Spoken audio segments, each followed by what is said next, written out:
cualquier persona puede coger un perro y los pone a reproducirse. ¿Quién controla eso? Nadie. Mi tío que no estudió nada puede coger un perro y hacer eso. Así como un colega mío que es veterinario y sabe de reproducción lo puede hacer. Entonces, ¿quién controla eso? Pero los que tenemos que entrar a mirar eso de dónde se origina somos nosotros. ¿Qué genes les está afectando a estos perros para que produzcan esto? Y es bastante curioso, porque ese tumor les había dicho que es un rhabdomyosarcoma. Rhabdo es esquelético, músculo, sarcoma, tumor de origen mesenquimal. Ahora, si es un rhabdomyosarcoma, o sea, un tumor derivado de un músculo estriado esquelético, ¿por qué nació el corazón? Si el corazón tiene un músculo estriado cardíaco. Eso es lo que se cree. Es lo que se cree. Se cree que hay una evolución de la célula y se diferencia tanto un mioblasto que el mioblasto por eso que genera músculo esquelético. Pero es curioso, uno debería encontrar que es un tumor cardíaco propio, pero no, es el músculo estriado esquelético en un corazón. Es curioso. Los tumores son una locura completa.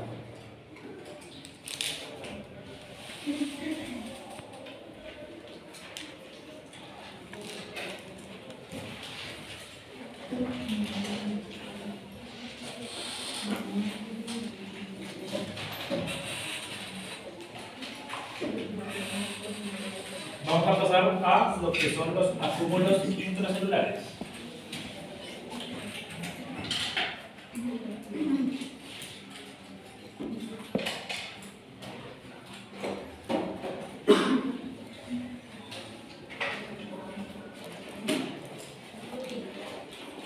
¿Qué son los acúmulos intracelulares? Es una característica de múltiples células que puede ser evaluada en microscopio. Y que son los acúmulos es una manifestación cuando hay un trastorno metabólico. Cualquier ruta metabólica que me genere un producto que no puede ser eliminado de manera fácil, se me va a traducir con una sustancia que se me acumula de manera intracitoplasmática o intranuclear.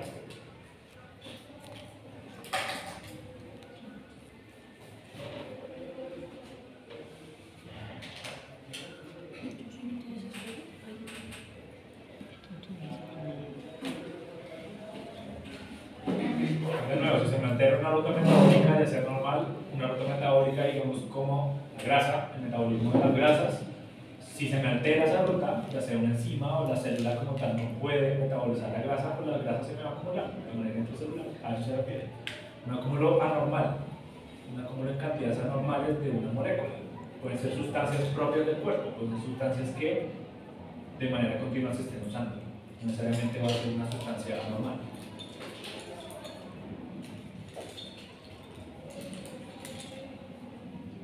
Entonces tenemos tres características, tres tipos de sustancias que se me pueden almacenar. La primera va a ser una sustancia endógena normal, una sustancia propia del cuerpo que se va a acumular de manera excesiva.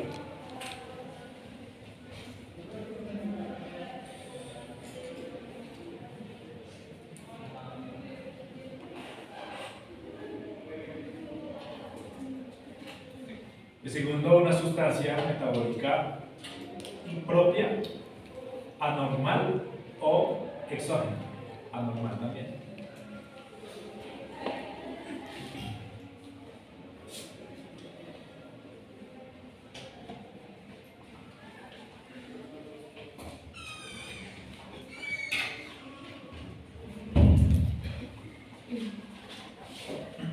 Y la tercera va a ser una sustancia exógena que las células no van a poder degradar. Creo que la última podría ser radiación. Como la radiación que se acumula en los huesos, como en los cuerpos de Sí. Digamos acá una cosita, radiación. Cuando me hablas de radiación, estamos hablando de ondas electromagnéticas, listo. Y esas ondas no se acumulan, las ondas generan daño. Las ondas electromagnéticas lo que me van a hacer es un daño del ADN. Y ese ADN sí me puede acumular. Pero lo que me estás hablando es, digamos, el mercurio, los metales pesados, ya es otra cosa. Son eso mismo, metales pesados que se almacenan en los órganos. ¿También se pueden acumular? Sí, también se pueden acumular. Pues bueno, sustancias endógenas normales que por situaciones de la célula hacen se acumulan en exceso, sustancias del metabolismo que son anormales o sustancias exógenas, y sustancias exógenas también que la célula no va a poder degradar.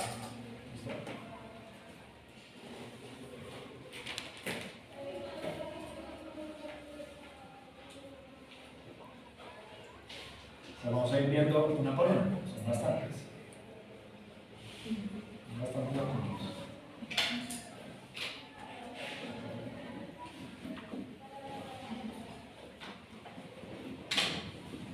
¿Listo?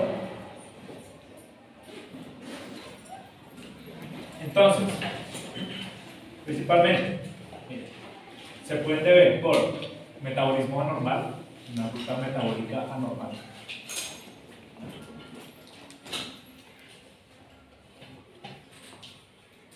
Por la mutación de una molécula proteica.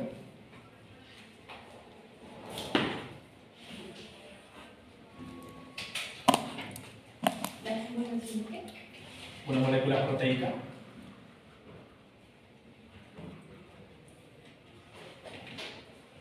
Ausencia de una enzima.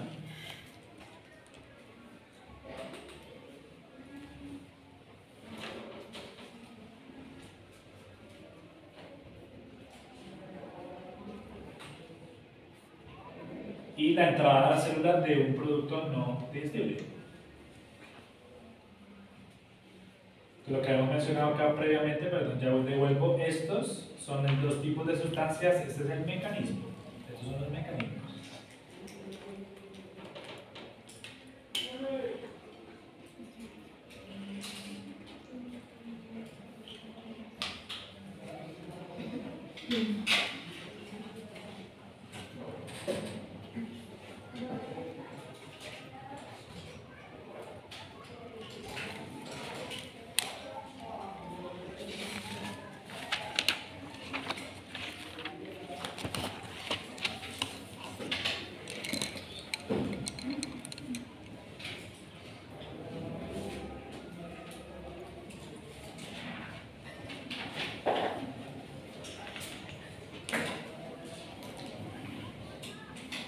Entonces, para entender nuestro primer acúmulo intracelular, que es el acúmulo de grasas, vamos a hacer un recorderis de cómo se metaboliza la grasa en el cuerpo, para poder entender qué es lo que pasa. Entonces, ¿qué sucede? Recordemos que el hígado, como tal, nuestro órgano, ese órgano es el principal para metabolizar todas las grasas del cuerpo. Y principalmente que va a metabolizar triglicéridos, ácidos grasos y colesterol.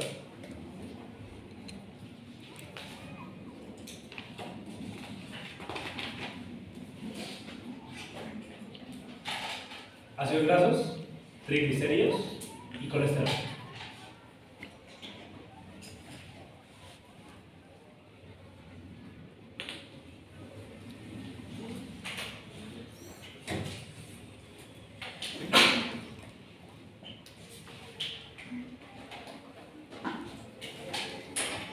Entonces, recordemos las fuentes de grasa de dónde vienen. De la dieta. De la dieta de tejido adiposo.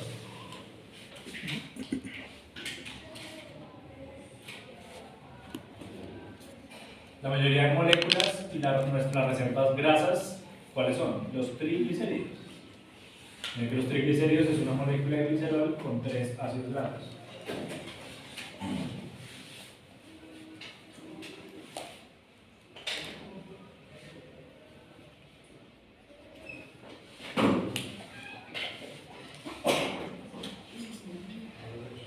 Siempre va a ser un ciclo. Toda la grasa que entra por parte de la dieta, nosotros la vamos a transformar, esos ácidos grasos los transformamos en triglicéridos. Y los triglicéridos se absorben en la luz intestinal por medio de la estructura que llaman los kilomicrones. ¿Se acuerdan de los kilomicrones? Bueno, el kilomicrón, lo vamos a ver ahorita, aquí, ya lo vamos a ver. El kilomicrón es la manera en que los enterocitos intestinales pueden pasar las grasas del exterior, del lumen intestinal, a nuestra circulación. El kilomicrón va a nacer en la superficie, va a tener unas estructuras hidrosolubles. Inmediatamente debajo van a tener moléculas de triglicéridos y en el centro una molécula de colesterol. Los kilomicrones van a viajar por vía linfática. Por vía linfática. ¿Han escuchado el kilotórax? El kilotórax.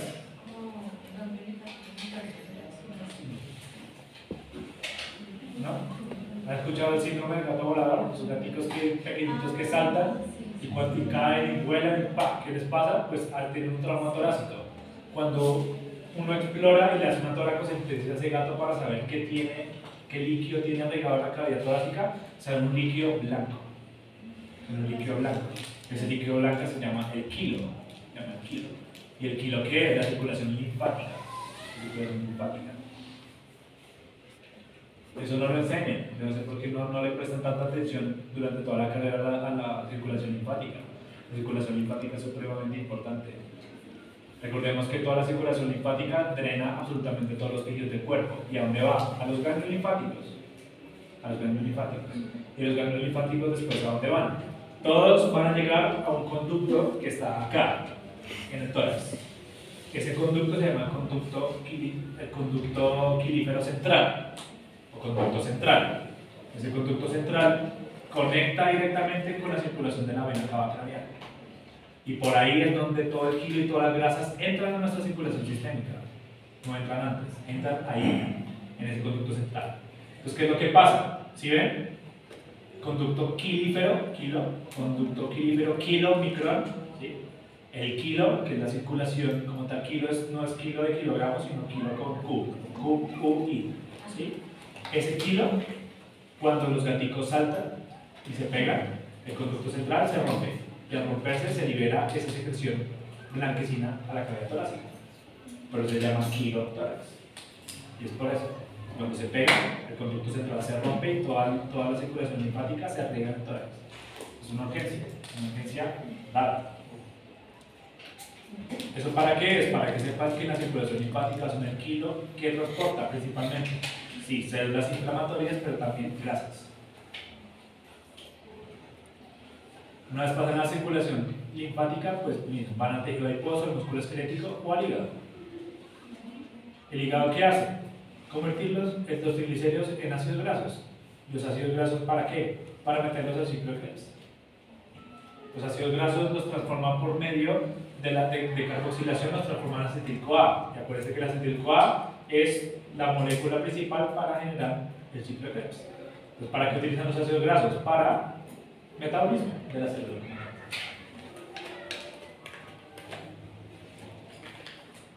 ¿Y cómo salen del hígado? Por medio de las lipoproteínas. ¿Sí? ¿Se acuerdan de las lipoproteínas? La de alta densidad, baja densidad, la de muy baja densidad. Salen por medio del hígado, por medio de esas lipoproteínas.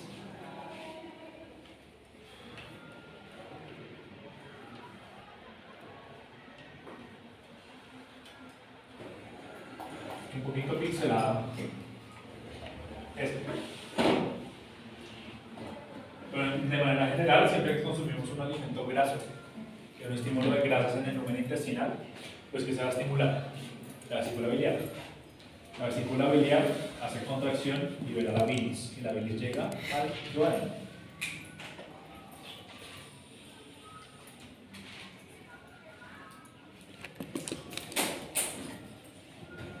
¿Se han visto que los perritos cuando vomitan mucho, después de vomitar tanto y tienen el estómago vacío, vomitan amarillo? ¿Qué es eso? La bilis. La bilis principalmente para que nos sirve para metabolizar las grasas. Entonces recordemos, anatómicamente está la vesícula biliar, el conducto biliar común que se une al conducto colédoco. El conducto colédoco es, ¿de dónde sale el conducto colédoco?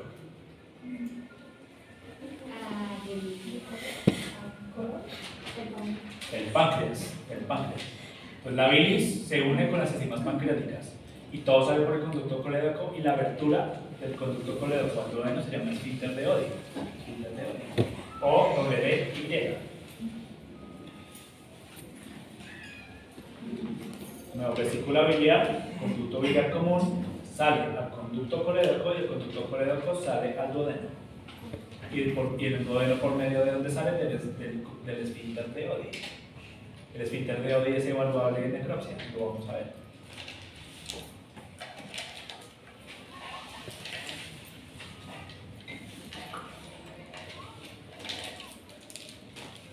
Finalmente la bilis, ¿para qué va a llegar al intestino?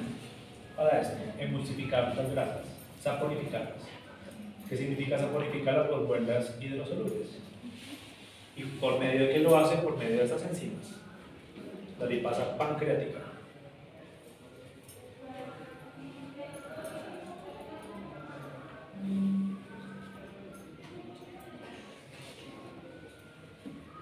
Mira la lipasa pancreática, ¿qué hace? Produce 2 monoglicéridos y 2 ácidos grasos libres.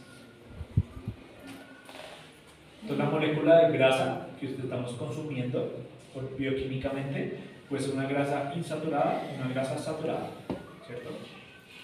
¿Conocen qué significa que una molécula bioquímica se encuentre saturada y qué significa que se encuentre insaturada?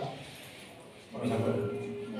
¿Tiene que ver con ¿Qué es? el número de enlaces libres? Exactamente, por el número de enlaces libres. Una grasa insaturada significa que tiene dobles y triples enlaces, o sea, ¿qué significa? Que tiene enlaces libres. En vez de tener un solo enlace, tiene múltiples enlaces entre 2 moléculas de ácidos grasos.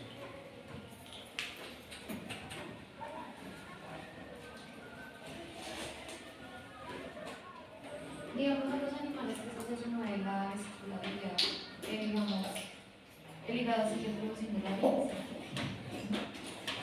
Toca suplementarlos con el cuadro pancreático. Toca suplementarlos con suplementarlos y emulsificarlos. Los equilos de vesícula biliar. ¿Los qué? Los equilos. Por eso esos bichos se enferman cada rato. Están mal hechos. Están mal hechos. Es que ellos se quedaron en medio evolutivo entre un rumiante y un ser humano. O sea, ¿cómo van a tener? O sea, ¿cómo son herbívoros pero no tienen circulabilidad? Y como son herbívoros y no tienen rumbo, tienen un colon que hace la función del rumbo. O sea, son animales que o sea, los gobiernos se exageran, no, pero sí parecen mal hechos. Porque se preguntan los que sufren tanto el problema de hielo. Que el equipo entre los dos. En el tipo evolutivo. Y ustedes miran taxonómicamente cómo se divide, ellos están en los equinodermos y entre los equinodermos la subdivisión de ellos no están dentro de los ungulados, que son bovinos, sino en equinodermos como tal. Y esos tienen unas características taxonómicas muy raras. Evolutivamente entre un ave, entre un mamífero y entre un ser humano. Están en el medio, entonces son animales extraños. Son curiosos, la verdad. Antes de desviarme, que me desvío bastante cuando me hacen preguntas. Eso es porque yo les estoy explicando las grasas saturadas y las insaturadas. Porque las grasas, si han escuchado que uno les dicen cómo muchas grasas insaturadas y las saturadas son las malas, ¿cierto? ¿Sí han visto? Sí. Las grasas insaturadas, ¿cuáles son? El omega 3, el omega 6, el omega 9, todos esos omegas, o cualquier tipo de grasas complejas. Las grasas complejas, ¿dónde están? En los granos. ¿Sí? En los granos, en las grasas sanas. La mayoría de fritos, la mayoría de embutidos, la mayoría de comidas grasas ultraprocesadas que van a tener grasas saturadas. ¿Por qué comer grasas insaturadas lo hace bajar el de peso? Porque romper dobles o triples enlaces que se requiere energía. ¿Y la energía de dónde la saco? De mi tejido adiposo, de las células. Entonces, por eso las grasas insaturadas sirven para bajar de peso y las grasas saturadas los aumentan porque es un solo enlace. Y si las grasas saturadas tienen un solo enlace, pues la molécula es muy fácil de romper. El gasto de energía es mínimo. Entonces, es por esto que para perder peso, uno, ¿qué tiene que hacer? ¿Hacer ejercicio? No, controlar la dieta. La única manera de bajar de peso es controlar la dieta. La única manera. El ejercicio solo no sirve. El ejercicio, ¿para qué uno hace ejercicio? Para mi salud cardiovascular. El ejercicio no me sirve para bajar de peso. Ayuda, pero lo principal es hacer dieta, o sea, controlar lo que yo consumo. De nada sirve que yo entrene 3 horas y me coma 3 hamburguesas después de un sirve absolutamente nada. ¿Listo? Entonces, acá, esto de producir ácidos grasos libres significa eso, que rompieron los enlaces de la grasa insaturada o la saturada y los liberan. Esos ácidos grasos, para poder entrar al enterocito, tienen que volverse hidrosolubles. ¿Y cómo se vuelven hidrosolubles? Por medio del kilomicrón. Yo esto no lo voy a explicar con detalle. Simplemente es para que sepan que acá en la luz tenemos ácidos grasos libres o triglicéridos y esos entran por medio de canales especiales en la célula y la célula lo que hace es convertirla en un kilomicrón. Y el kilomicrón finalmente va a pasar a este conducto. Si se acuerdan, cuando estamos estudiando histología, que yo les dije en el intestino que se veía un conducto blanco. Ese conducto blanco yo les dije que es el conducto quilífero. Sí. Cada velocidad intestinal tiene un conducto quilífero. Ese conducto quilífero, ¿qué es? Un vaso linfático. Por ahí es donde va a pasar la cerámica. ¿Listo? Entonces, de ahora en adelante, la linfa, ¿qué tiene? Kilo. ¿Y el kilo qué es? Grasas. ¿Por medio de qué? De los kilometrales.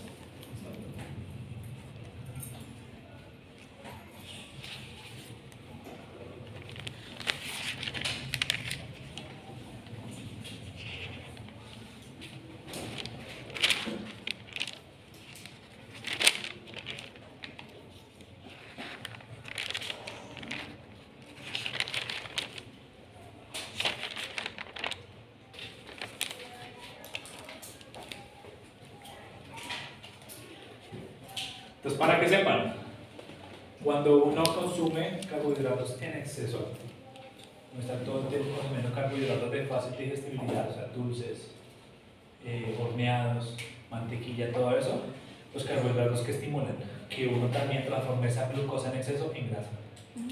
En grasa. Entonces, no solamente consumir alimentos grasos va a aumentar uno de peso, también consumir carbohidratos en exceso. Entonces, esto es una retroalimentación permanente entre el tejido adiposo y lo que uno come. Si acá hay mucha cantidad de carbohidratos, los carbohidratos son donde van a ir al tejido adiposo y se van a depositar en ácidos grasos. ¿Esto? No le prestamos atención. ¿Listo? Esto simplemente es como la cadena molecular de la síntesis de ácidos grasos por medio de la glucosa. Sino que esta presentación es el mecanismo molecular para postgrado, eso no necesito que ustedes lo conozcan acá, porque no estamos hablando de metabolismo de grasas, ¿listo? Solamente que sepan que esto, que el alto consumo de carbohidratos le estimula también el consumo de lípidos. La segunda fuente, el consumo directo de ácidos grasos por medio de la dieta, que van a dar plasma.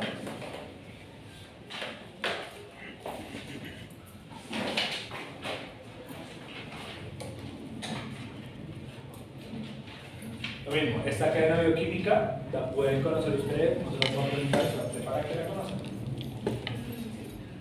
La cadena bioquímica. Son los ácidos grasos, ¿cómo van a estar transportados por el plasma? Por medio de proteínas plasmáticas como la albúmina.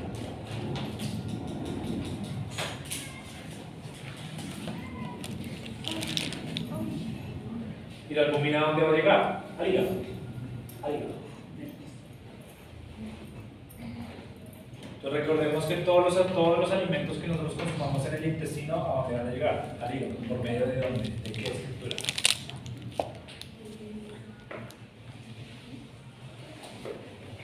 ¿Cómo se llama esa estructura que conecta todo lo que llega al duodeno y pasa directamente al hígado? Es una circulación muy especializada. Exactamente. El sistema portal entérico hepático. Sistema portal. ¿Por qué se llama sistema portal? Porque genera eso, una conexión directa entre dos órganos. Entonces, siempre que escuchen sistema portal o sistema portal, es eso, una conexión directa. Y un sistema portal porque tiene tanto vasos arteriales como vasos venosos. Por eso las triadas portales en el hígado que tienen una vena hepática, una vena portal, una arteria portal y un conducto biliar.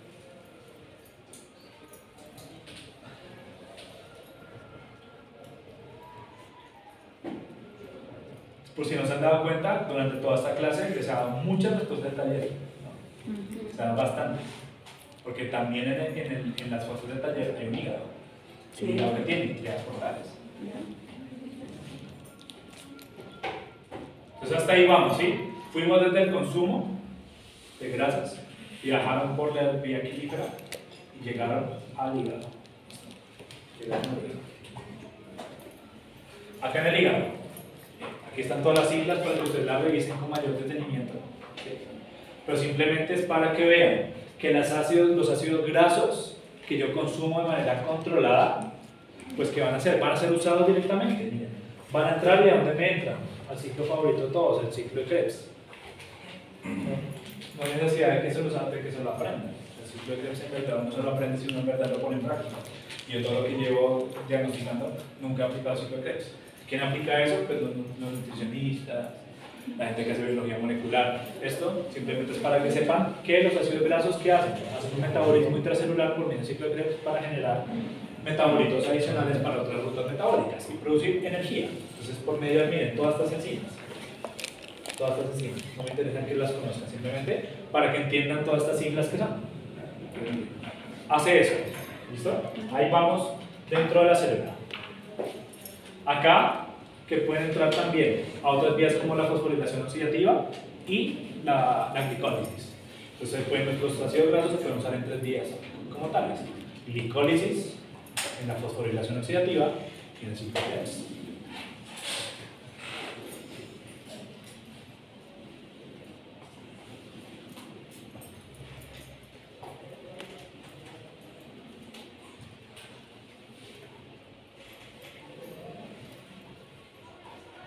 Y finalmente, ¿para qué se usan acá? Para producir triglicéridos.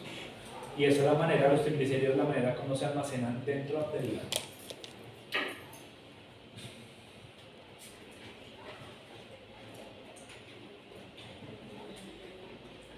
¿Vamos hasta ahí? Eso es lo normal, ¿verdad? Eso es lo normal. Lo mismo acá, simplemente cómo se forma una vacuola llena de triglicéridos. Los triglicéridos vienen por una lipoproteína de muy baja densidad, very low density lipoprotein, y sale de la célula por medio de estas lipoproteínas. Entonces es la manera como el hígado almacena grasas y las saca para transportarlas a diferentes partes del cuerpo que lo necesiten. Entonces, cuando estamos haciendo ejercicio, ¿qué pasa? Estamos usando primero el glicógeno de los músculos y cuando se agota empieza a haber movilización grasa. Y de ahí la grasa sale del hígado y el tejido adiposo hacia los músculos para usar energía. Es por eso que si uno quiere perder peso haciendo cardio, tiene que hacer sesiones mayores a 35 minutos. Porque uno demora aproximadamente 25 minutos en gastar el glicógeno de los músculos. Sesiones más corticas, lo único que está haciendo es agotar el músculo como tal. Bueno, mucho de esto. Entonces, ¿qué pasa? ¿Qué pasa cuando ese sistema que acabamos de ver se colapsa y se satura? O sea, hay un ingreso exagerado de grasas al hígado. Pues hay esto, lo que ustedes observan como esteatosis hepática o lipidosis hepática.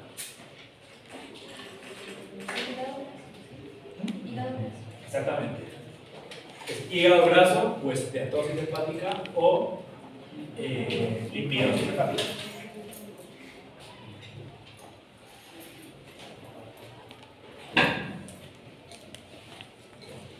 Entonces acá estamos hablando del primero, acúmulo intracelular. ¿Y cuál es? Grasas. Acúmulo de lípidos. Miren aquí, esto. Se los coloco acá para que vean. Hígado graso se usa de manera intercambiable con estatosis, lipidosis y cambio graso.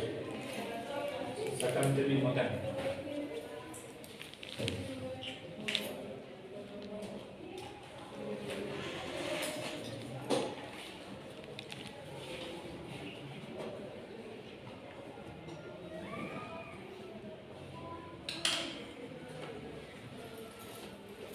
Entonces, ¿qué significa que se acumule la grasa? Cualquier situación que produzca que el hígado metabolice lípidos por encima de su oxidación o su secreción. O sea, que haya tanta cantidad de grasas que el hígado no tiene la capacidad de metabolizarlas todas. Es que empiezan a acumularse.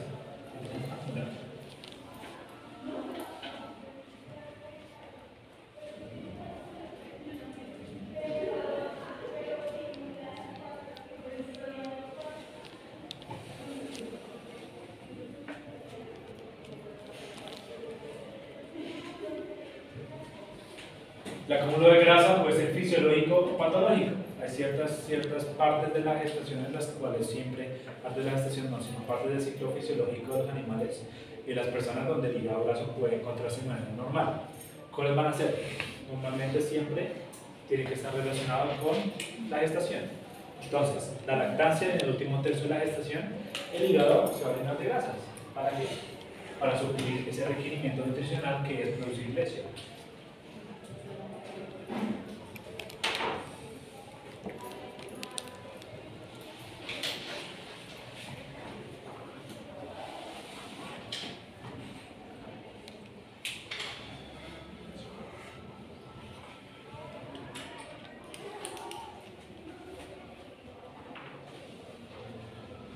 Y el otro es un acúmulo patológico. Entonces, ¿qué pasa la mayoría de veces? Las personas que toman mucho alcohol pueden generar un hígado graso. Ese hígado graso es un hígado graso alcohólico. Ese hígado graso. Alcohólico, se puede denominar así. Porque en lipidosis hepática humana se divide en no alcohólica y alcohólica.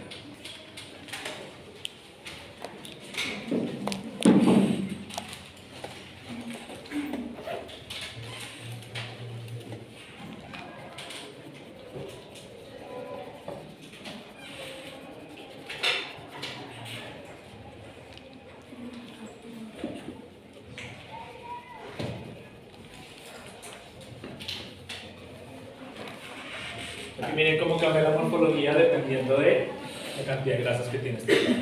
Un hígado normal siempre va a tener una coloración marrón o rojiza oscura, muy oscura o café oscura.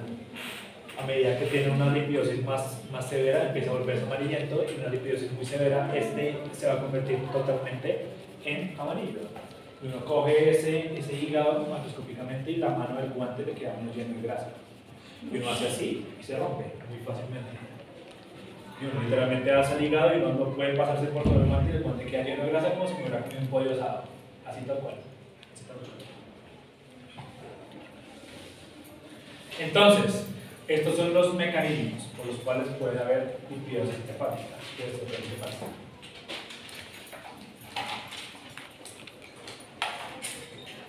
Entonces, aumento de la entrada de ácidos grasos al hígado.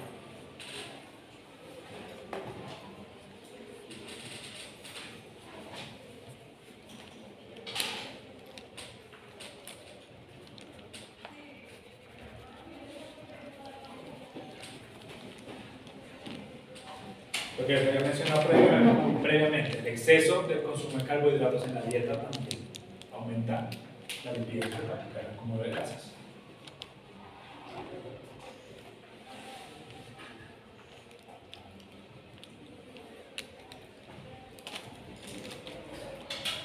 Ahora, supremamente importante, la anormalidad de la funcionalidad hepatocelular.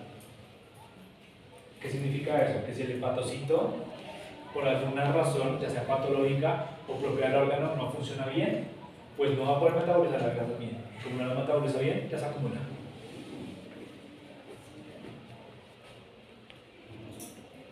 ¿Puedes repetir eso? La normalidad de la funcionalidad hepatocelular significa que un hepatocito no puede cumplir su función de manera correcta. Entonces, como no puede cumplir su función de manera correcta, no va a metabolizar las grasas bien. Y como no va a metabolizar las grasas bien, ¿qué hace? Las acumula.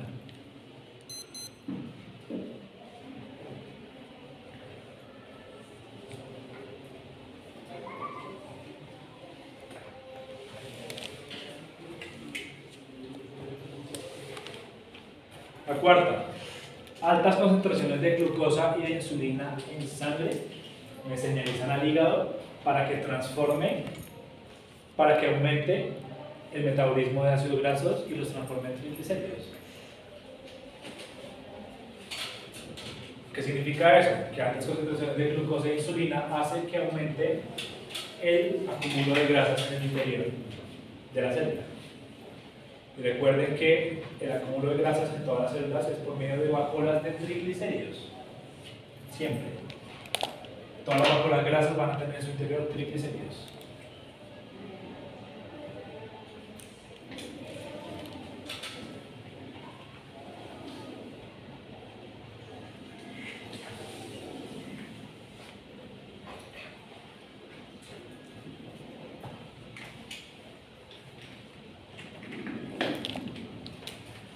Acá, disminución de la síntesis de apoproteínas. Las apoproteínas son necesarias para el metabolismo de las grasas.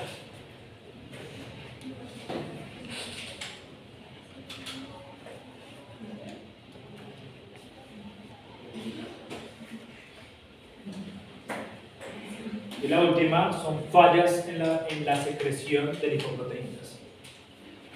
Si las grasas salen del hepatocito por medio de lipoproteínas, si no lipoproteínas, pues ¿cómo salen? Las lipoproteínas para metabolizar grasas.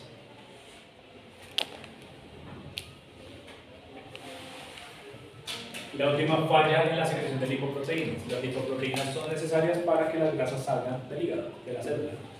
Si no hay lipoproteínas, pues ¿qué pasa? La grasa se acumula, no puede salir.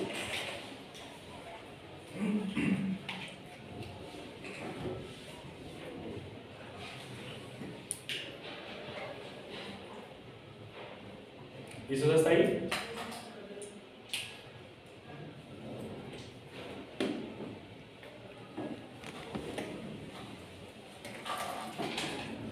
¿Qué otros también tenemos? Trastornos nutricionales. Que sean trastornos nutricionales entéricos, no sino centrales o comportamentales.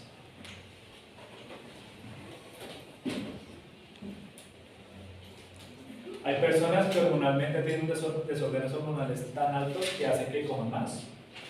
Y no es que lo controlen, las personas tienen que recibir tratamiento. Pero lo mismo también hay trastornos nutricionales que se tienen al alimento. Algunos de ustedes cuando se estresan pueden que dejen de comer, pero la mayoría de personas cuando están estresados o ansiosos, ¿qué hacen? Comen. Empiezan a picar permanentemente. Entonces la sobrealimentación, pero también la desnutrición me puede generar un cambio de brazo.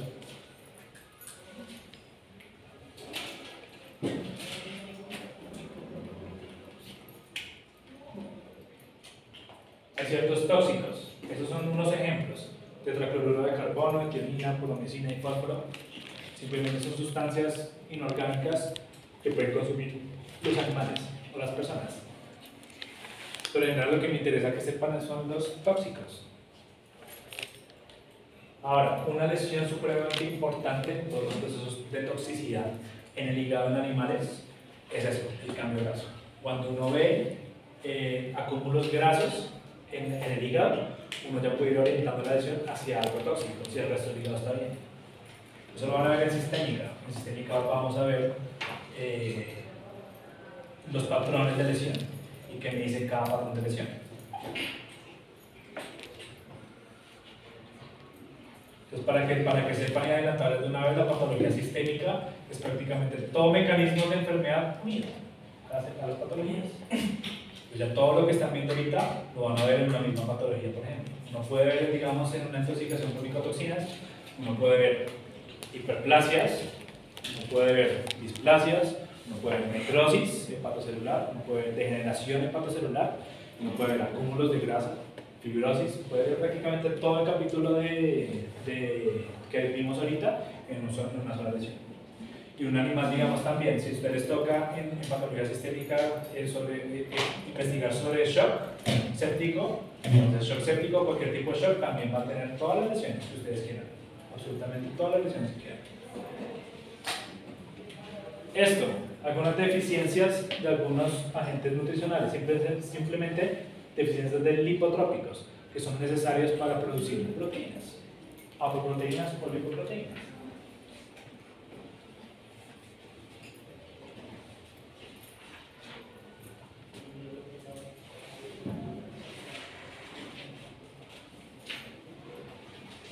Y por último, la hipoxia. La hipoxia. ¿Por qué creen que la hipoxia va a generar cambio de brazo o acúmulo de grasas? ¿Listo? Esa es una razón. Y otra, es una hipoxia no tan severa. Ahí el metabolismo pasa a ser anaerobio. Y digamos que yo no sé, no hay como el mismo gasto energético que hay. Tiene que ver con Claro, una célula hipóxica, o sea que tiene menor concentración de oxígeno, va a ser una célula que no va a poder cumplir su función de manera normal. Entonces una célula en hipoxia, ¿qué va a hacer? No va a poder metabolizar grasas. Entonces, ¿qué va a hacer? Las acumula. Lo mismo. Toda alteración directa o indirecta del hepatocito me va a generar que se empiecen a acumular grasas. Entonces uno también en animales que sufren de insuficiencia cardíaca, uno va a ver hígados llenos de vapor de grasa. ¿Listo? Entonces, en el microscopio se van a poder ver dos tipos de vacuolas. Dos tipos de vacuolas.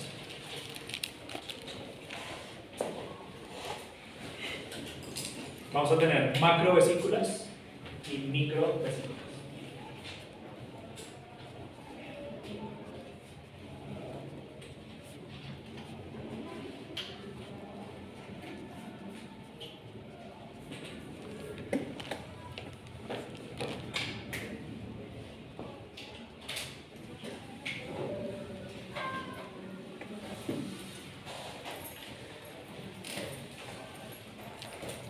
Entonces, las microvesículas, como su nombre lo indica, van a ser vacuolas muy pequeñas, van a ser múltiples vacuolas pequeñas dentro del citoplasma.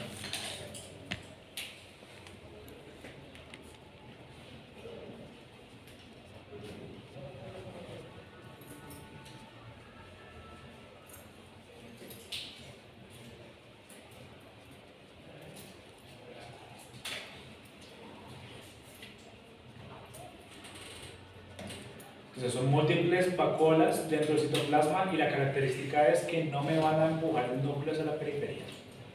Una macrovacuola sí lo va a hacer, pues ya la vamos a ver.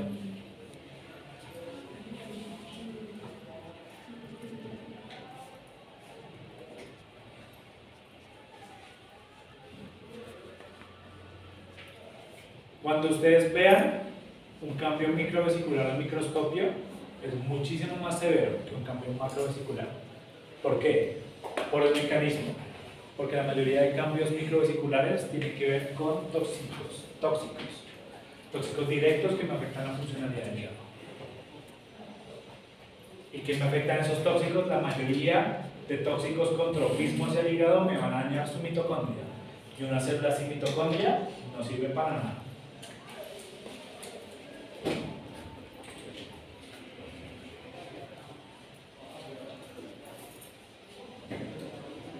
De nuevo, pequeñas vacuolas que no me marginan en un proceso de periferia y son íntimamente ligadas a daño tóxico, o sea, daño mitocondrial. Entonces, un daño mucho más severo que un cambio macrovesicular.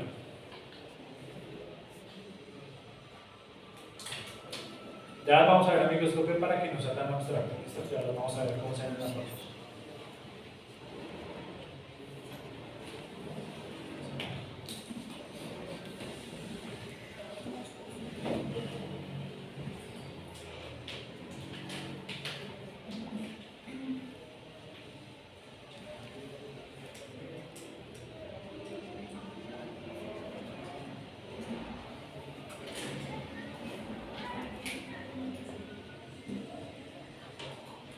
¿Listo?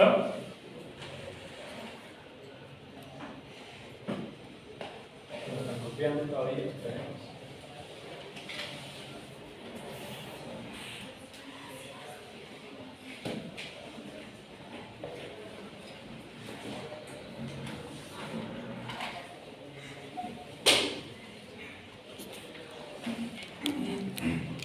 Entonces, como el tejido está funcionando de manera normal, los hepatocitos están funcionando de manera normal, esos ácidos grasos, la grasa que están produciendo dentro de la célula, van a ser un metabolito intermedio, no van a ser triglicéridos como tal, ¿cierto? No va a completar la cadena completa, porque su metabolismo está alterado. Entonces van a ser unos lípidos parcialmente oxidados. ¿Y eso qué significa? Que no van a tener la misma hidrosolubilidad que un triglicérido. Por eso es que forman microvesículas. Por eso es que se precipitan de esa manera, porque están metabólicamente inmaduros.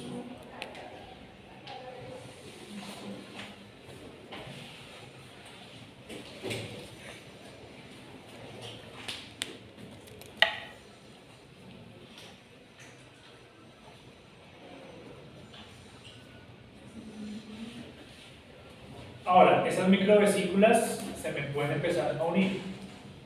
Se me unen una con la otra, las pequeñas vacuolas se me unen. Y cuando se me unen varias microvesículas, se me convierte en una macrovesícula, o una macrovacuola.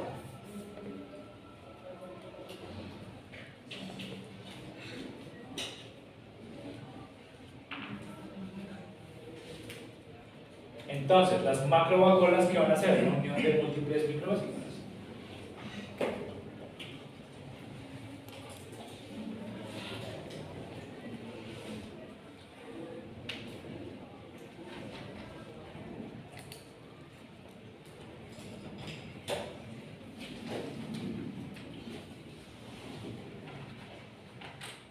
¿Cuál es la característica de esta macrovesícula? Que solamente una dentro del citoplasma y sí va a marginar el núcleo de la periferia.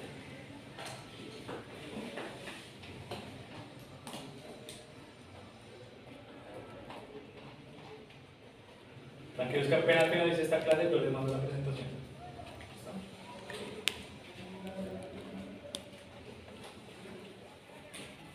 se divierten y vean todo lo que nos falta.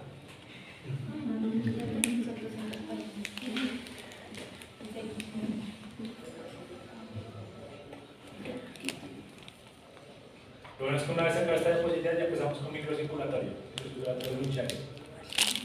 En serio, muy bacán. Si alguna vez se preguntaron cómo pasa el shock y por qué los animales se mueren, el microcirculatorio lo vamos a explicar. Paso por paso. Paso por paso cómo el shock mata a los animales. ¿Ustedes ya les han explicado en alguna otra materia las fases del shock? ¿No? Bueno, las fases del shock clínicamente, y es la verdad, acá les vamos a enseñar la clasificación del shock en el enfoque patológico, pero en clínica se los enseñan en el enfoque clínico. Entonces tiene una fase descompensada, fase descompensada temprana, fase descompensada tardía y la tarde. Acá tenemos otros pasos, que se llama centralización, activación metabólica refleja y por último se llama parálisis irreversible de las redes vasculares terminales. Esos tres se escuchan complejos, pero eso me explica mucho mejor el shock. Y ahí es como uno entiende qué pacientes van a sobrevivir y qué pacientes no. Es cuando uno conoce bien esa fisiopatología. Pues los vamos a ir viendo de a poquitos. ¿Hasta acá claro? Pues miren. Una morfología de hígado, está totalmente anormal. De por sí está atrófico, está mucho más pequeño. Se ve totalmente amarillento. Totalmente amarillento. Esto que ustedes ven acá se llama división por virus. Es un cambio post-mortem. Entonces ignorémoslo por ahora. Este cambio amarillento es por la cantidad de grasa que está entrando. Entonces uno puede hacer un cambio, un corte transversal a esto. Miren el hígado, esta apariencia que tiene. Si lo ven que es como naranja, amarillenta, es por la cantidad de grasa que hay. Uno abre la cavidad abdominal y que encuentra esto. Un hígado completamente lleno de grasa. Y se alcanzan a ver aquí estos punticos, ¿sí? Que tienen unos puntos. Eso uno lo describe como un hígado de coloración amarillenta difusa con un patrón lobular acentuado. ¿Qué significa lobular acentuado? Todo esto que yo estoy viendo acá en el interior son venas centrales que se me están viendo de manera prominente macro. ¿Por qué? Porque hay una lesión que me las está delimitando. Entonces todo esto amarillo está haciendo que este lobulillo hepático sea mucho más prominente. Y es una lesión que me indica que hay una alteración hepática. Entonces es lo que comen en Europa, ¿no? Hígado graso, digamos. Sí, eso se engordan a los animales a propósito. Sí. Igual que lo que hacen con los patés, también hacen eso. Engordan y los patés. El paté. Eso es muy violento. Es muy violento como alimentar a los animales para producir paté. Es muy rico, pero la manera como lo producen es bastante agresiva. Yo no lo quiero explicar, si quiero busco y te vas a dar cuenta cómo es. Miren acá. Entonces, miren. Inicialmente, ¿qué vamos a ver? Si alcanzan a ver el núcleo permanece en su ubicación original. Cada célula es un hepatocito. Y si ven aquí, en el interior tengo 1, 2, 3, 4 vacuolas. Acá, 1, 2, 3, 4, 5, como 15 vacuolas. Lo mismo aquí. Son múltiples vacuolas pequeñas. ¿Qué vacuolas que van a hacer? Se me van a unir, se me convierten en una sola y se me transforman en una macro vacuola. Miren el núcleo dónde está. Marginado hacia la periferia. ¿Listo? Entonces el núcleo marginado hacia la periferia acá permanece central. No se me mueve. Y aquí se me margina a la periferia. Miren el núcleo acá. ¿Listo? Ahora, si yo les llego a colocar esto, ustedes tienen todas las posibilidades de reconocer que eso es un hígado. ¿Por qué? Por esto. Miren. Vena, arteria, conducto biliar. Esta estructura, esta tríada portal, solamente está en el hígado, no en ningún otro lado. Obviamente no se los voy a colocar así, te voy a colocar por acá un hepatocito, por acá otros hepatocitos para que sea un poco más fácil, pero ahí tiene la estructura histológica para que funcione.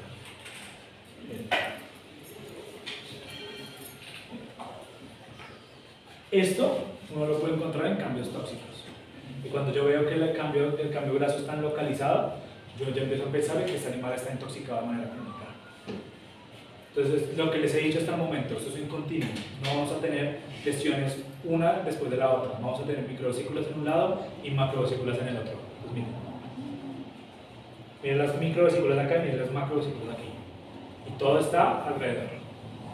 Esto de aquí, no lo explico acá, sino lo explicamos en inflamatorio. Esto se llama un lipogranuloma. y es que llegan macrófagos, se comen las células muertas y como hay tanta grasa, pues los macrófagos también se llenan de grasa y forman esa estructura. Por eso todo el cambio que vamos a ver más adelante. Y miren aquí. Esto que ustedes están viendo acá es una tinción de una triclómica de Mason. Yo hago una triclómica de Mason, aparte de matricina y eosina, para ver bien delimitado el tejido conectivo y ver el cambio graso. Entonces miren, esto es una vena central. Esto es una vena central y todos estos hepatocitos se me encuentran enfermos. Mismo acá. Acá alcanzan a ver los hepatocitos, ¿cierto? Miren acá la cantidad de vacuolas grasas que tienen. Como mismo, yo le hago una tinción triclómica, veo el tejido conectivo alrededor de esta vena central y veo la grasa igualmente acá, para verla con mejor detenimiento. ¿De acá? Es una progresión, es una progresión. Es un hígado relativamente sano, como me empieza a crear microvacuolas o microvesículas, y las microvesículas se me unen varias y me forman macrovesículas. Esto de acá abajo es una tinción de paz. ¿Y por qué se ve así? Porque para yo poder teñir eso al microscopio e identificar que verdaderamente es grasa, tengo que congelar el tejido. Si yo lo fijo en formol, el momento en el que yo meto ese pedacito de hígado graso al formol, el formol cuando me fija ese tejido me saca las grasas, me las saca, me las elimina totalmente. Por eso es que las grasas tienen blanco, porque pareciera que no tienen nada. Pero acá, si yo lo congelo, en vez de fijarlo, congelo el tejido y le coloco una coloración de paz, miren, ¿cómo se ven? Rojos. Efectivamente, sí hay lípidos en el interior. Entonces, es la manera para que ustedes confirmen que tienen grasa, un acúmulo de grasa, por la tinción de paz. Pero la tinción de paz PAS. La tinción de paz solamente se puede utilizar cuando el tejido está congelado, no fijado con formol.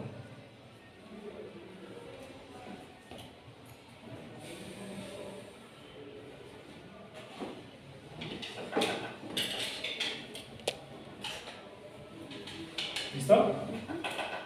Entonces miren, ¿qué se me puede acumular? Cualquier tipo de lípido, como los triglicéridos, ¿en dónde? En el hígado, en el corazón, en el músculo y en el riñón, no necesariamente en el hígado. El hígado es el modelo que se usa, pero se puede acumular en múltiples tejidos. En las venas también. Claramente. En las venas y en las arterias también se pueden depositar los lípidos. Es por eso que las personas obesas o sobrepeso tienen mayor riesgo a sufrir de aterosclerosis. Aterosclerosis que se reduce, se fibrosa un órgano. Aterosclerosis es un cambio que pasa en los vasos sanguíneos de las personas obesas. Curiosamente, así como los animales no sufren de infarto de miocardio, los animales tampoco sufren de aterosclerosis. Solamente los seres humanos sufren de aterosclerosis.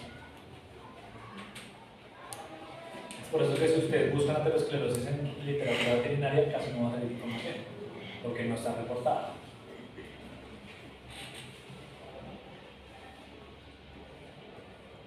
A diferencia de nosotros, los animales sí saben cuidarse. ¿Verdad? El instinto a veces supera nuestra inteligencia.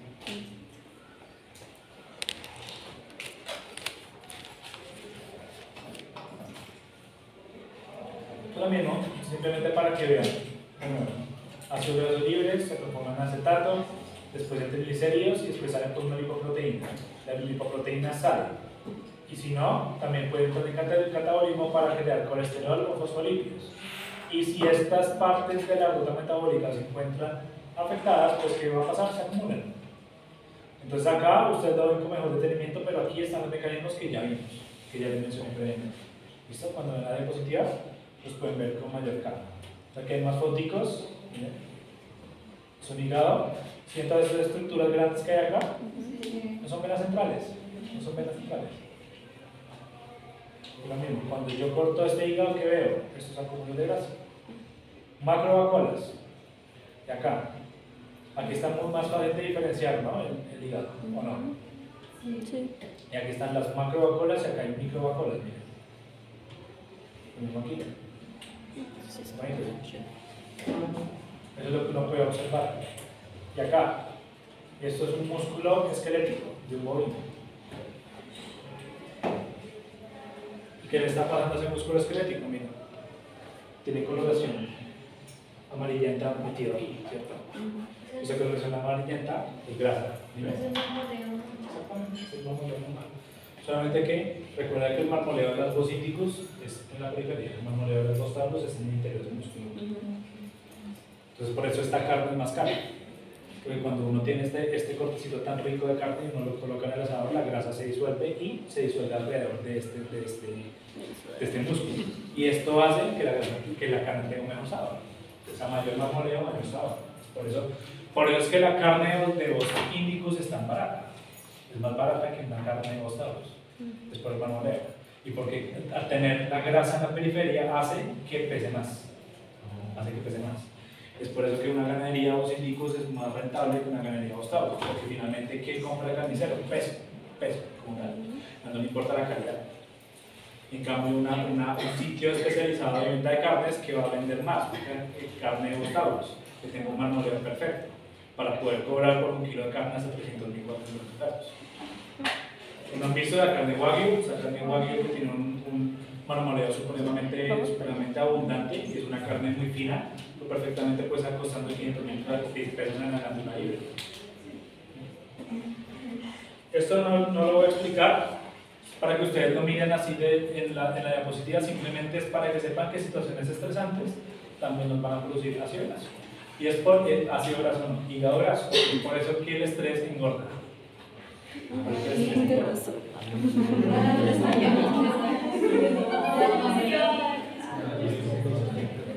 El estrés engorda. Ya cuando se pasa finalmente a la última fase, porque el estrés tenemos 3 fases, las vamos a ver también en la parte de microcirculatoria. Tiene una fase de adaptación, una fase completa de ejecución y la fase de agotamiento. Ya en la fase de agotamiento es cuando ya la persona ya de tanto estrés y de tanto cortisol lo que hace es empezar a catabolizarse y por eso es que se consume. Pero la mayoría de gente que está estresada se engorda. La mayoría. Y es por esto. Porque el estrés crónico finalmente ¿qué va a hacer? Disminuye los niveles de glucosa. Al disminuirse los niveles de glucosa, el páncreas no se estimula, o sea, hay menos insulina, menos glucagón, y esto induce a que haya movilización grasa por parte del tejido adiposo. Entonces, ¿qué hace el estrés crónico? Como ya no tengo tanta glucosa en mi circulación, empiezo a sacar reservas de grasa de donde tengo. Inicialmente van a ser en el tejido adiposo y finalmente va a ser las reservas grasas en el músculo. Y cuando ya se me acaben las reservas grasas, ¿de dónde voy a sacar la otra fuente de energía? De las proteínas. Y finalmente, ¿qué pasa? Todo esto va a llegar al hígado y me va a generar una lipidosis hepática. Entonces puede ser una persona totalmente caquética, flaca, pero su hígado ¿cómo va a estar? Lleno de grasa.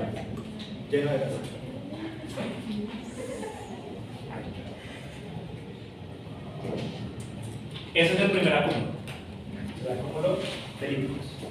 El segundo, vamos a tener también acúmulo de glucógeno.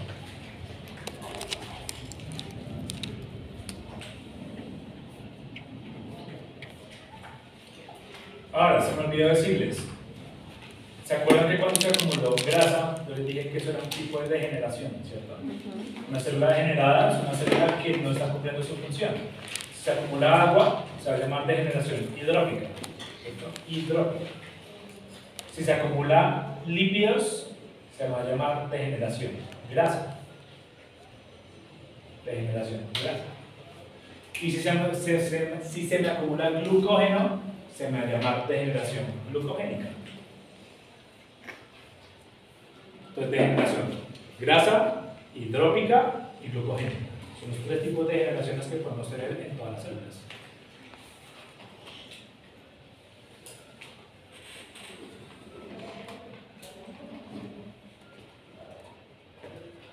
Pues los mismos mecanismos que habíamos mencionado previamente para la grasa van a aplicar acá.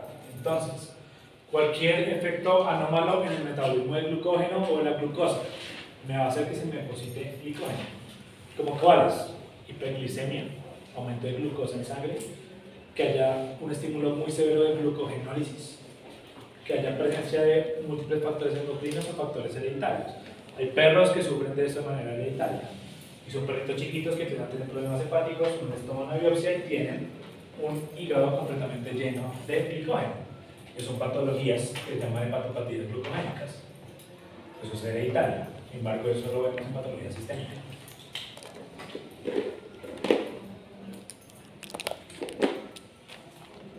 Simplemente acá el acúmulo de glucógeno, ¿por qué se va a dar? Porque hay un exceso de glucosa sanguínea, principalmente.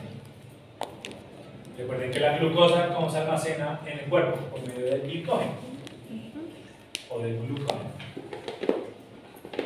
¿De qué se refiere cuando se me...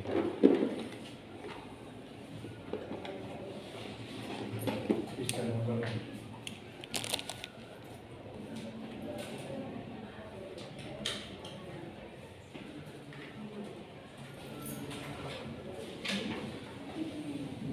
No me acuerdo por qué puse esas siglas. Sinceramente no me acuerdo. Túbulos contorneados proximales. Túbulos contorneados proximales. ¿Y eso dónde está? Esos son los túbulos inmediatamente después del glomérulo. De que tenemos como parte de la nefrona en el riñón, tenemos la nefrona, que es un glomérulo renal, su cápsula de bombón parental, su cápsula de bombón visceral, las células mesangiales, los podocitos y el endotelio. Eso es el glomérulo como tal. Inmediatamente al lado está el aparato yuxtaglomerular, y el aparato yuxtaglomerular están las células de la mácula densa. Esas son las que me miden presiones sanguíneas. Son las que, por eso el riñón controla la tensión arterial. Entonces, cuando pasa la sangre por ahí, el aparato yuxtaglomerular me mide qué tanta presión tengo. Entonces, si yo estoy hipotenso, me libera que activa el sistema renina-angiotensina. Y si estoy hipertenso, pues me inhibe eso y estimula que por eso me produzca el péptido natriurético arterial. Es una cadena. El sistema renina-angiotensina-aldosterona, pues todavía que lo revisen con detenimiento, si no se acuerdan bien. La mácula densa, ¿qué hace? La eritropoyesis. Inmediatamente al lado de ese aparato está el primer túbulo, el túbulo contorneado proximal. Del túbulo contorneado proximal está el asa Henle, el túbulo contorneado distal, después pasa a los túbulos colectores y finalmente llega a la pelvis renal. Entonces es el recorrido de la orina como tal.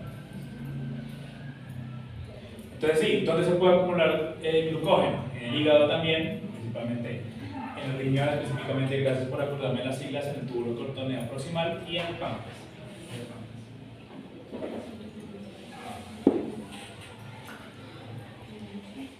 ¿Cómo se diferencia macroscópicamente? El cambio graso es relativamente fácil de diferenciar.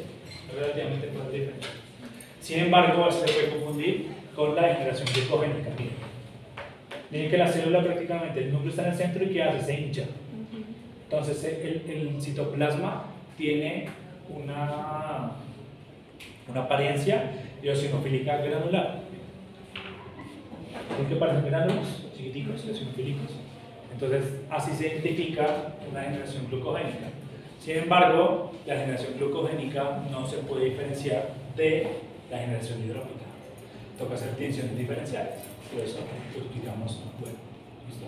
Solamente me importa que conozcan que la morfología microscópica, la degeneración glucogénica, la degeneración hidrópica, es el citoplasma se me vuelve eosinofílico granular. Las células se me aumenta de tamaño y el núcleo no se me margina hacia la periferia. ¿Listo? Siguiente, acúmulo de agua.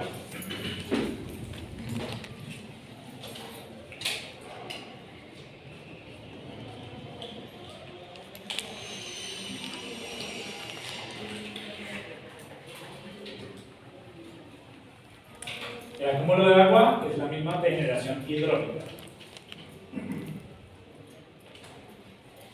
Miren aquí, degeneración o cambio hidrópico.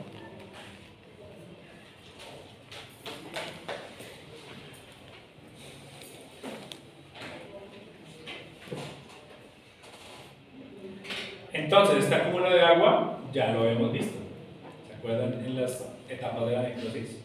Cuando se altera la bomba sodio-potasio y la entrada de sodio excesivo en la célula, ahí es donde se acumula. Entonces ya conocen el mecanismo detrás de esto, que es la alteración de las bombas de intercambio de iones. Recuerden que todos los iones generan una presión osmótica y a donde vaya el gradiente de concentración, donde vaya mayor cantidad de iones, el agua también va a ir.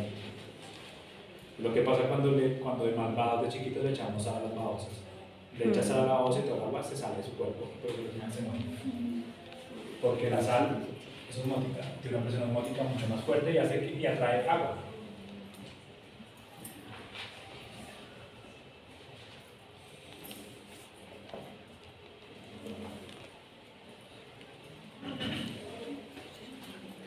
Entonces, a mí casi no me gusta el término, sin embargo lo utilizan bastante, se llama tumefacción celular aguda. Porque casi no me gusta ese término. Algo tumefacto, pues es algo inflamado. Si han visto que todos han inflamado algo. ¿Y qué pasa? Se vuelve grande y no se toca, es como urgente. Eso significa tumefacción, que se aumenta un poco de tamaño. Sin embargo, esto es un intento fallido para traducir, como los textos dicen, que se llama ballooning degeneration. Ballooning significa forma de balón, degeneración en forma de balón. Solamente que no va a colocar eso, no va a colocar degeneración en forma de balón. Es que intentan traducirlo como tumefacción celular aguda. Sin embargo, no es un término muy apropiado. El término más apropiado es cambio hidrópico. Y ya los hemos visto. Miren las células epiteliales normales acá. Y si ven estas, miren cómo está el citoplasma. Grande, ¿no? ¿Sí lo ven? Todos lo ven, ¿cierto? El que no vea o el que no entienda me puede decir. Porque no entiendo nada de las imágenes micro. Y yo les explico. No hay ningún problema. Esto aumentaba tamaño y en el interior se ve mucho más blanco. Entonces, el citoplasma, ¿qué le pasa? Se vuelve eosinofílico granular translúcido. Y el núcleo mantiene su posición, idéntica a la degeneración glucogénica. Entonces, no se puede diferenciar microscópicamente. ¿Listo? Miren aquí. Relativamente normal. Y acá, miren. Ahora, ¿qué es lo que pasa? Que como estamos en biología, uno puede encontrar un hígado con degeneración hidrópica y degeneración grasa al mismo tiempo, que es lo que está pasando acá. Esto es una vena central y todo esto está degenerado hidrópicamente porque las células presentan, miren, el núcleo mantiene su posición, pero es eosinofílico granular, pero en una que otra pueden haber vacuolas grasas, entonces también para que lo tengan en cuenta. ¿Listo? Porque se ve blanco, no de la grasa. Exacto, el agua también se elimina. El agua también se elimina.